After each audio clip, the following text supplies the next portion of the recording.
In 2017, I was in a situation that no amount of preparation could have predicted. I found myself detained in a detention center in Florida, USA.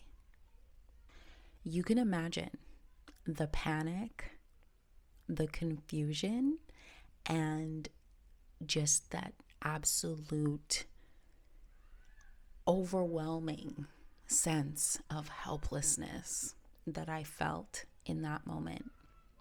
Just imagine being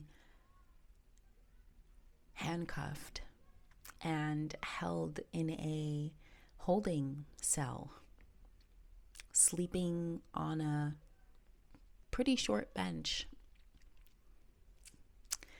being transported in the airport as if you are a criminal, okay? Being in a room with 5 other women, 3 bunk beds in total, sharing a small bathroom in the corner, which I'm grateful that the bathroom was actually a closed bathroom. But this was a detention center. It wasn't like a jail or a prison, but it basically is ran like one. And I was told that I would only spend about 3 days in this place. But you can imagine how much more the panic grew when the 7th day hit and I still had no idea when I would get out. Talk about high stress situations. But let me tell you how a leader approaches a situation like this. We are the ones that think outside the box and use these opportunities to align with something much bigger than ourselves and to perceive the situation as, again, an opportunity. But by the 7th day, when I realized that no one was coming to help me, I tried speaking with an agent, but I was told my situation was unique and that I should have been sent home days ago. It's just a matter of booking a flight. Just wait, right? When I was told this, I realized that I would have to get myself out of this situation. And that is exactly what I did. Not only for myself, but I also helped other people in there to do the same. And I give the credit to God, to Source, for placing me in this situation and for giving me the opportunity to challenge myself and to discover these steps. And trust me, I approach every challenge this way. Every time I'm overwhelmed and I find myself in a high stress situation, which could be anything, by the way. High stress all depends on what is perceived as threatening or challenging to you as the person. Nonetheless, let's get into it. So, what did I do when I was in this situation? The first thing that I did was remembered this mantra: this too shall pass. I love this mantra. I always remember this mantra, especially in situations where I feel tense and I feel like I'm not protected and I'm not safe. I remind myself this too shall pass, that this feeling is not forever, and it gives me an opportunity to create a little bit of space between myself and the situation at hand. It also, for me, it's like tapping into one of the universal laws, that energy is constant and that regardless, this moment will pass. There is an end date, right? I really see this affirmation or this statement as an anchor to help me detach emotionally from the intensity of the moment. The second thing that I did, that I had to do, was to go back to 0 point, y'all. If you've been here for a while, you know I love talking about 0 point. I had to become the observer, zoom out of the situation, and again, see it from a bigger picture. What is the purpose of me being here? How did I get here? Based off of my path and who I am and what I know. Because at the time I was very, again, knowledgeable. I was a yoga teacher. I was always already practicing, like studying metaphysics and self-development. I was just starting to study and kind of prepare myself to start becoming a coach or start doing readings at the time. I knew who I was. But still, of course, I was scared, right? Being in a situation where you're like in the palms of someone else's hands is scary. Anything can happen. But when you zoom out and you become the observer, immediately the emotions that like try to hold you down, like the fear, the anger, oh my gosh, I was angry because I felt like I wasn't supposed to be there. Story for another time. But those feelings of like the fear and the anger and the desperation, you get to detach from that. Because again, you create the mental space to look at it all and say, okay, why am I here? The first thing that I thought to myself was, okay, God, the universe is always working in my favor. And one thing that I knew is I had set some very powerful intentions. And not only did I set very powerful intentions, I also set very powerful sacrifices. And I completely understood that some sacrifice would come with knowing that I was choosing the path of who I'm supposed to be. I knew that. So I knew I was in this situation for a reason. And again, zooming out just gets you to almost calm your nervous system and to just tune into a greater source. When you start to look at a situation like, okay, the universe is always working in my favor, I must be here for a reason, you start to figure out what reason that could be. One, maybe I needed a detention. Maybe I needed to sit down for 3 weeks to activate something within myself. Maybe spiritually, maybe emotionally, mentally. Maybe I needed to have that time away. Maybe there were people in there that I needed to connect with to shift their mindset, to shift their perception in order to help themselves get out of the situation that they're in. Maybe that is also why I'm here. Maybe I'm being tested to see, like, if I know all the things that I know, let's apply what I know about myself and understand, and let's claim my sovereignty even though I'm in bondage. That's how I looked at the situation, completely flipped. Was it easy? No, it wasn't. There were moments where I felt very human, very much captivated, very much like every day, every second of the day, I'm just waiting. 7 day, 8, 9, 10, 12, 13. You could just imagine how crazy I was going low key. But here's the thing. I kept up with my practices and I allowed other people to join in on my practices, my yoga practice at the time. Keeping up with the yoga practice is what helped me to regulate my body, to keep my nervous system regulated, and to not be in a fight or flight state of being, this fear state of being, because I knew that way of thinking would not help me.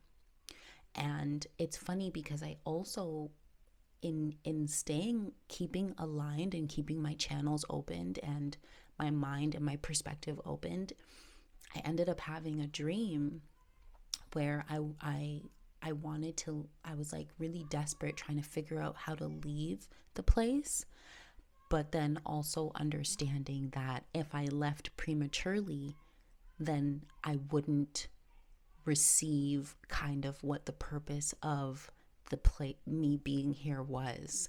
And so I had to turn around from the front door in the dream and walk back inside, back into this like crazy place with all this weird energy. And I just totally understood what the assignment was, and just doing simple techniques like box breathing, which by the way, I wrote about in the blog that I posted on my website right now, thewingedalchemist.com. Just click blog and you will see the post that I made. It's all based around resilience, and I do share a couple of practices in there as well. But just by like doing box breathing, you have no idea how much that has a positive effect on calming the nervous system. Because remember, whenever we are faced with some sort of resistance to a person, a situation, or whatever, it's the nervous system, it's the body trying to protect you based off the memories that it has stored in your body. And you have to almost convince your body that you are actually safe first. And the only way to do that really quickly, basically, is through your breath, is to use your breathing and to basically incorporate like a pattern in your breathing. So you're hacking the autonomic, like the part of the system that's just like automatically running in the subconscious, to hack the subconscious. There you go. So I had to do that work because I understood that I was resisting this entire thing and I wasn't going to get anywhere resisting it and being angry at the world and being a bitch basically to the people around me and just laying on the top bunk and waiting for somehow someone to remember that I'm here and I'm not supposed to be here. That's not the way to approach the situation, and definitely not as a leader. Definitely not as a leader. So step 3 is to regulate the nervous system. Now, step 4 is to connect with your future self, because your future self is your inner coach. Here's the thing. A good coach is going to lead you to your inner coach. Okay? And that's why I love coaching, because just like that fulfillment that I receive when people experience that like shift in perspective that they didn't know was there, but now they know it's there, is like mind-blowing to them. And it's like this release. It's a release.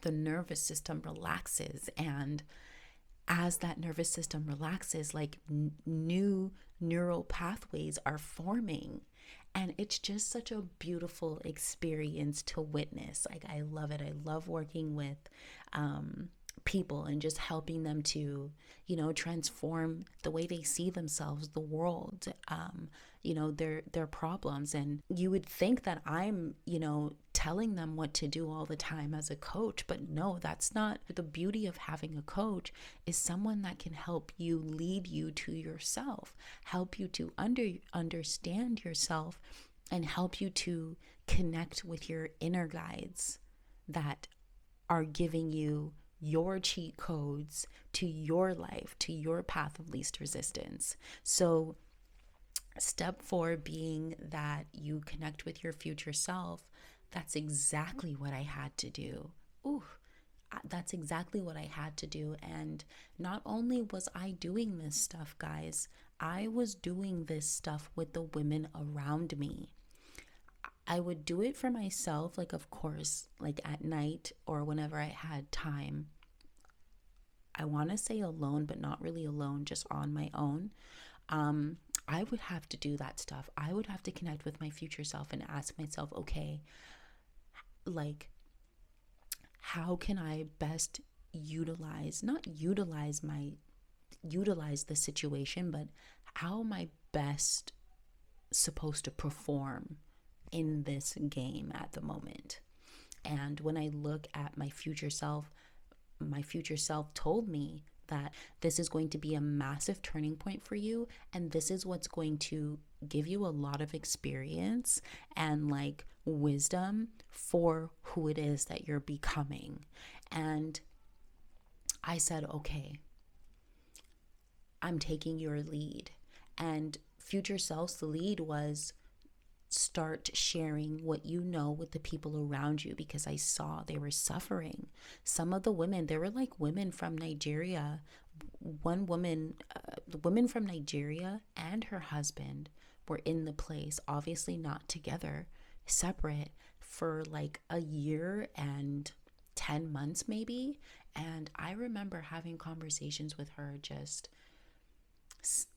you know, I think some of them would join in the yoga. Some of them are very religious and would just watch.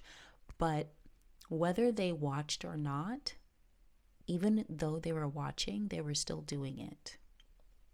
They were still doing it, even though they weren't doing it. They were doing it and taking in what it is that I was saying. And I knew it impacted their thinking. And you know, a lot of time it is really just your thought process. It's really just your belief system and what you're thinking that keeps you in a space longer than you need to be. And I knew that while I was there, and I kept trying to think my way out.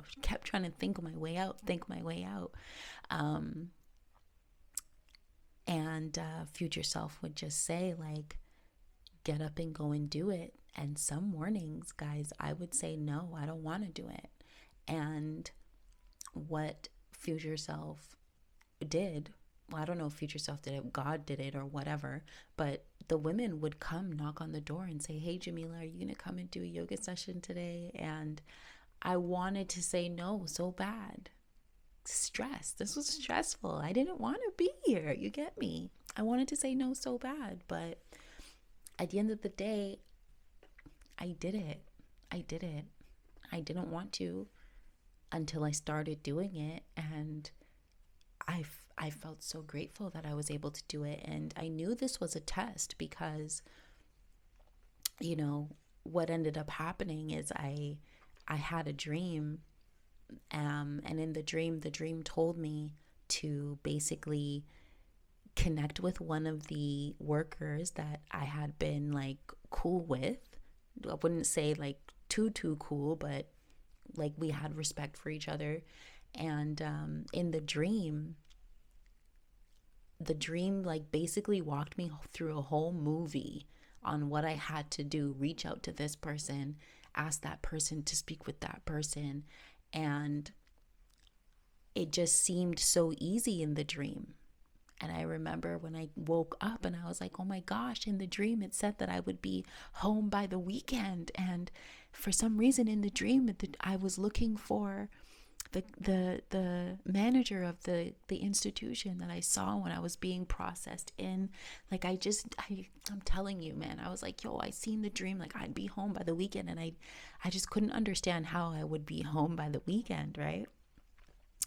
But then stakes were high. A hurricane was going to hit.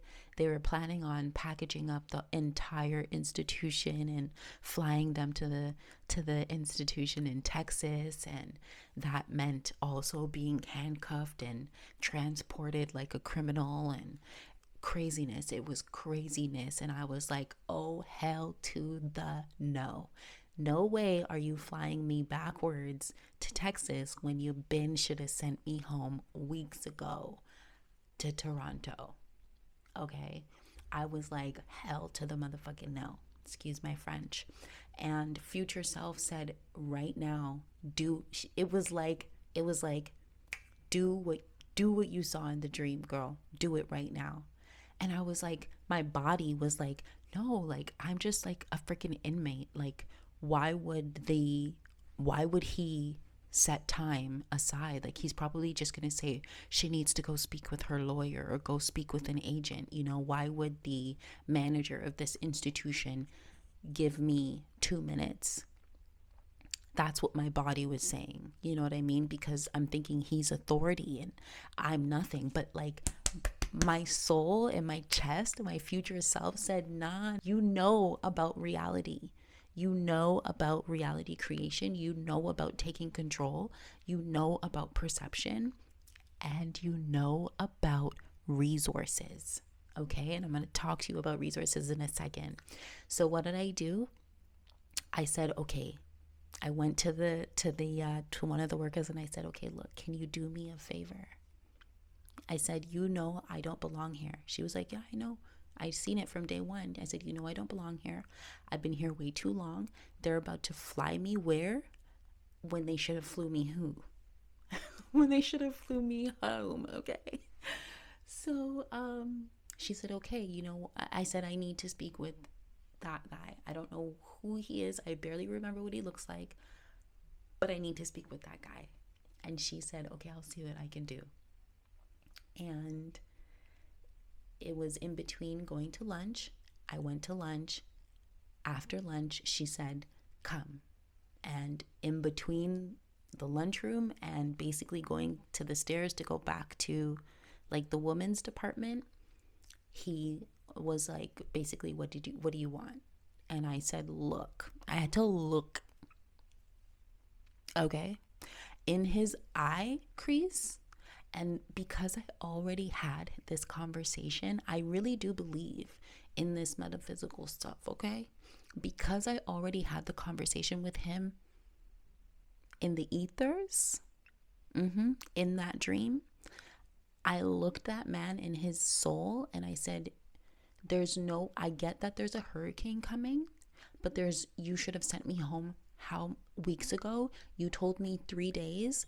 At this point, it had been maybe 19 days, and they were in the process of like throwing out all of the detainees things because they were gonna package them up and fly them to Texas because of this hurricane that was about to hit. This was in 2017.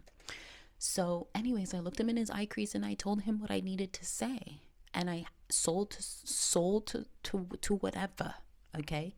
And he said, I don't know, but I'll look into it. And that was it. I had to just wait. And I just remember right in the middle of us basically sitting on the bus and waiting to drive off to the airport, handcuffed, hands and feet, okay? They called my name and they called me off the bus and they said that I would be going home.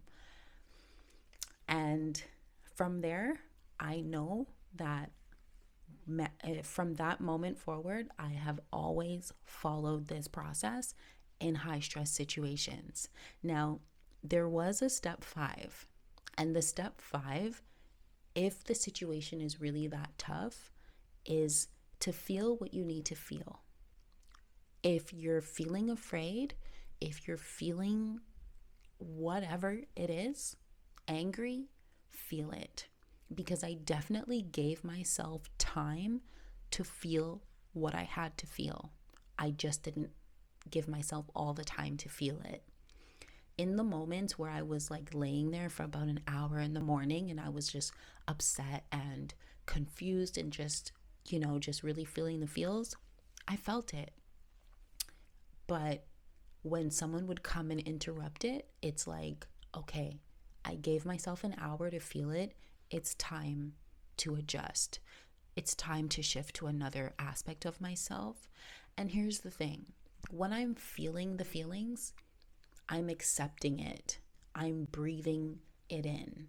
And that also helps to lessen the load. So just again, another little tool to use, but I use this in everything. Like there are times where I'm in business meetings and like I could be feeling triggered for whatever reasons, confused, whatever. And I have to remind myself, like, first of all, this too shall pass. Second of all, observer mode. Let's look at the entire situation, see how we can approach things in the best way. Let me breathe and relax my body and let my body know I'm okay. I'm safe. You know what I'm saying? I'm not threatened or anything. I'm in control. And then we tap into higher self. We tap into future self. And we receive the codes and we act accordingly. You know? Or you can go to 5 and feel and revert back to step 1. That experience was the most challenging of my life, but it was also the most transformative. It really helped me to build emotional resilience, trust my connection to source, and strengthen my character as a leader. I really realized that in my darkest moments, I have the power to create light. Not to be cheesy, but it's the truth. And this is not just for me, this is for you too. These 5 steps not only helped me to survive those 21 days, they really helped me to thrive. But I hope that helps. I hope you enjoyed the story. I also want to, again, encourage you guys to head to my website and subscribe to my newsletter. I will be one of the instructors on the Alchemy of Inner Empowerment retreat led by Master Wayne Chandler. I've actually been working with him for the past 4 years now, and I'm really excited to, be an instructor alongside the living legend. And so I want you guys to come. You're definitely invited. Click the link down below. You'll find my newsletter, and then click the link down below for the details for the retreat. Anyways, guys, that's the end of this video. Please take a second to like the video, leave a comment down below if you have any comments to share, and I'll catch you in the next one. Peace.